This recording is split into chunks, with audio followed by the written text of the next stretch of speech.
à M. Ndorobian. Il dit que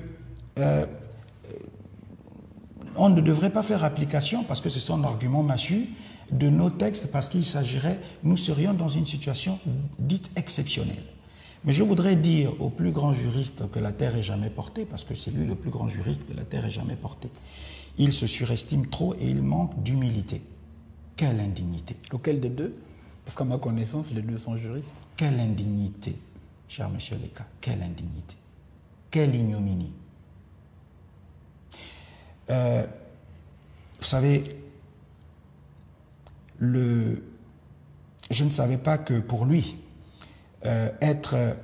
avoir été au Parti démocratique gabonais ou être...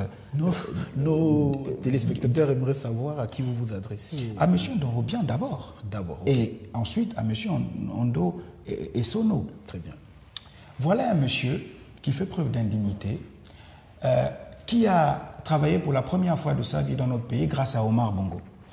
Qui est Omar Bongo?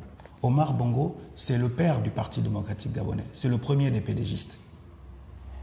Voilà un monsieur qui a fait carrière à la BGD grâce à monsieur Christian Bongo. Parce que pour eux, le mot Bongo et le mot PDGiste, ancien PDGiste, c'est des injures. Alors, grâce à Christian Bongo, il a été là-bas, ça ne l'embêtait pas du tout.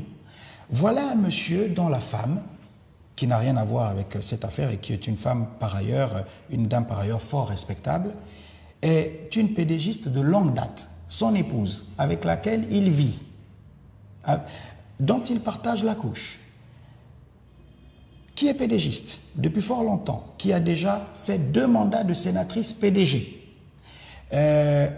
qui n'a pas quitté ce parti pendant les 14 dernières années au cours desquelles son mari n'a pas travaillé, il ne travaillait pas, il était à la maison, il était au chômage. Voilà une femme qui était au Sénat jusqu'au 30 août, l'une des responsables majeures du Parti démocratique gabonais au Sénat, puisqu'elle était vice-présidente du groupe parlementaire Sénat à l'Assemblée nationale. Et vous savez qui était son patron à cette dame? Eh bien, c'était M. Cyriaque Mvourandiami.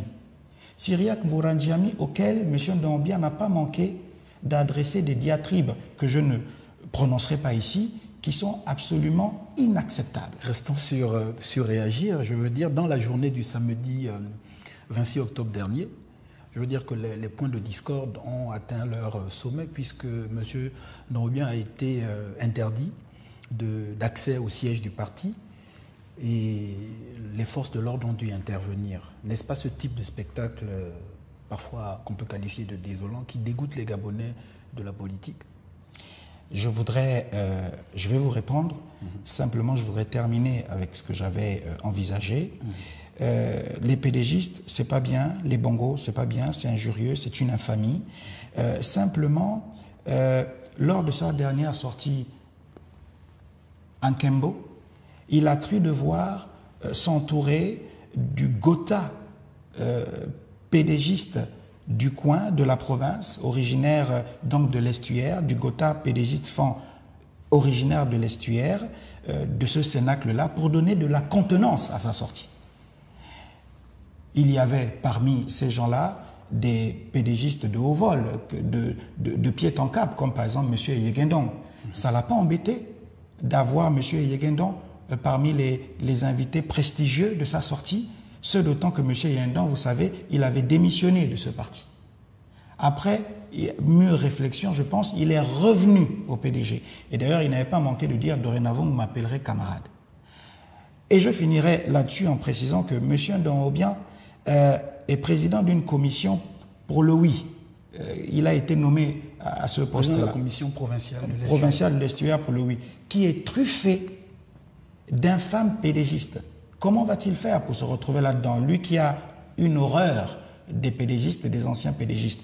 Il y a, entre autres, dans cette commission, des noms comme M. Eloine Zondo, M. Léandre Ndieu, etc. Comment fera-t-il? Donc, c'est vous montrer l'inconsistance des propos. Réagir n'a pas encore donné sa position. Réagir n'a pas encore donné sa position. Il a cru devoir, par des sorties médiatiques, donner, il y a 3 mois déjà, la position de Réagir, alors que Réagir n'avait pas de position encore établie, ce d'autant qu'il n'a plus qualité pour parler comme président de Réagir, je l'ai dit. Il va vous dire qu'il s'agit d'une situation exceptionnelle, parce que ce sont des arguments massus.